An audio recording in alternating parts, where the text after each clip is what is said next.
दुनिया के हर घर तक पहुंचाने का काम किया।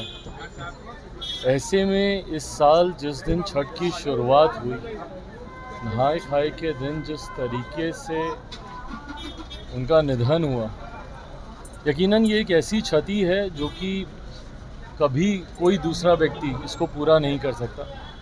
मेरे लिए व्यक्तिगत तौर पर भी, मेरे परिवार के लिए भी, क्योंकि उनसे एक पुराना रिश्ता रहा हम लोगों का।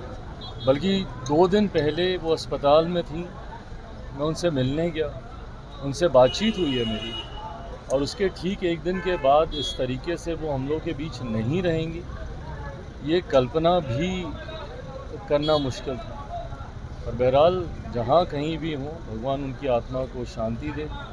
परिवार के लिए यकीनन ये बहुत कठिन समय है। एक के बाद एक परिवार में कुछ दिन पहले उन बाबूजी, उनके हस्बैंड गए, और अब उनका जाना, तो ये परिवार के लिए भी ये बहुत कठिन समय है। भगवान इस समय को बर्दाश्त करने की शक्ति परिवार को दे, ये कामना करते हैं। डोनाल्ड ट्रंप की एक बार फिर से सरकार बनी है, तो क्या भारत के रिश्ते फिर से मजबूत होंगे और मजबूत होंगे? देखिए, हमारे प्रधानमंत्री जी के बहुत मजबूत संबंध, राष्ट्रपति जो अभी नए चुने गए हैं अमेरिका के, डोनाल्ड ट्रंप, उनके साथ रहे हैं, अच्छे संबंध रहे हैं। पिछली बार जब वो चुनाव हारे भी थे, उसके बावजूद भी प्रधानमंत्री जी की वो दोस्ती उनके साथ रही है।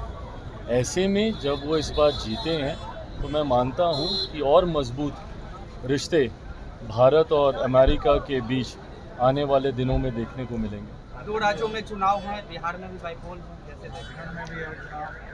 एक बात तो तय है कि जहाँ पे भी चुनाव है, जहाँ पे उपचुनाव हो रहे हैं, उत्तर प्रदेश हो, बिहार हो, या जहाँ पे विधानसभा के चुनाव हो रहे हैं, झारखंड हो या महाराष्ट्र, एनडीए की सरकार बनने जा रही है, इसमें कहीं कोई संदेह नहीं है।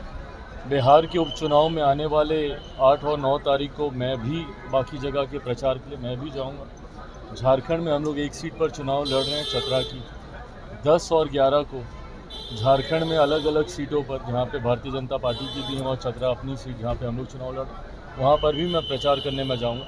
मैं मानता हूँ 23 तारीख को जब परिणाम आएंगे, वो परिणाम एक तरफा होंगे, एनडीए के पक्ष में। कनाडा में हिंदुओं का मंदिर को तोड़ा गया है। ये दुर्भाग्यपूर्ण है, और जितना दुर्भाग्यपूर्ण है उतना ही जिस तरीके से वहाँ की सरकार गलत सोच का समर्थन करते हुए, खालिस्तानी सोच का समर्थन करते हुए जिस तरीके से हिंदुओं के ऊपर हो रहे इस तरीके के अटैक्स को रोकने में नाकामयाब रही है, ये कहीं ना कहीं दर्शाता है कि वो एक गलत सोच का समर्थन कर, जिसको कम से कम भारत कतई बर्दाश्त नहीं करेगा। मुख्यमंत्री नीतीश कुमार आरके सिन्हा का पैर छुआ था पिछले दिनों, उसको लेकर लालू यादव ने कहा उनकी आदत हो गई है पैर छूने की। किस तरीके की बातें हैं भाई? अगर कोई किसी का आदर करता है, सम्मान करता है, उसको भी अगर आप गलत दृष्टि से देख रहे हैं, ये गलत बात है।